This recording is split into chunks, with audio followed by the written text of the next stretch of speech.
Hi, hello. This is my new YouTube channel, Staystanicki 1234. మనకి ఇప్పుడు నేను కుకీస్ చూపిపోతున్నా. కుకింగ్ అందరూ చూపిస్తారు, కాకపోతే ఈ వంట అందరికీ తెలిసి ఉండొచ్చేమో. నేను ఒకసారి చూపిస్తా. మనకి ఇంట్లో ఆకుకూరలు మిగిలిపోయినవి ఉంటాయి కదా, అవి ఎటు వండరాక కొంచెమే ఉంటాయి కదా. సో అప్పుడు ఏం చేయాలి, ఎలా కుక్ చేయాలి అనేది నేను చూపిస్తాను. ఫస్ట్ ఆనియన్ వేసేసుకోండి.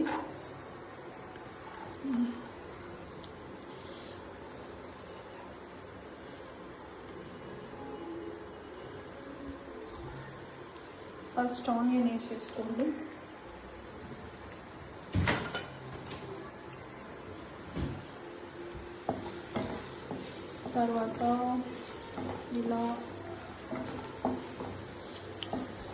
కలిపేసుకొని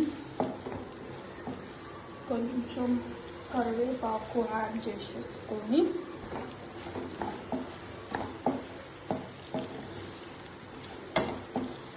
అంటే హై ఫ్లేమ్లో పెట్టినాకే లో ఫ్లేమ్లో పెట్టినాకే, కాకపోతే లో ఫ్లేమ్లో పెట్టుకుంటే ఏంటంటే కొంచెం టేస్ట్ ఎక్కువ వస్తుంది అన్నమాట. అంతే, బాగా ఉడుకుతుంది కూడా.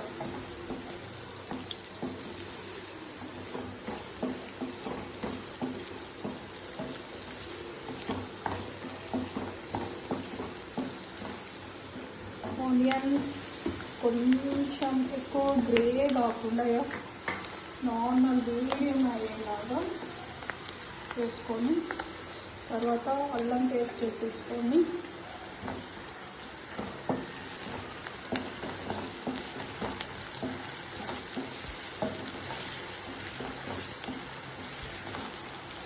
ఇలా కలిపేసుకోండి.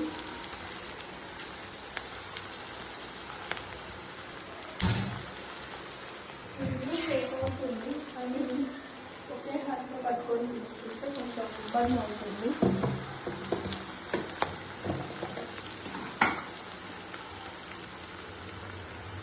మళ్ళీ కొంచెం పసుపు యాడ్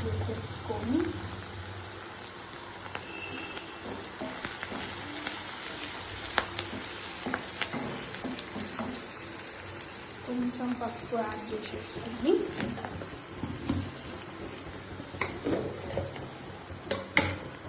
మనకి ఇది యాక్చువల్గా తోటకూర.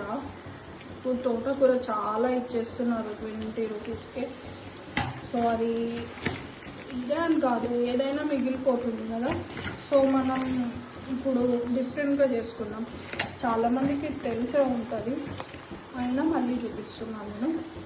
ఎవరి స్టైల్ వాళ్ళకు ఉంటుంది కదా వంట చేయడంలో.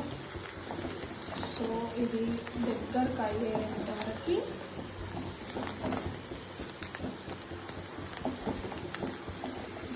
అయ్యేంత వరకు చేసుకోవాలి. ఇంకా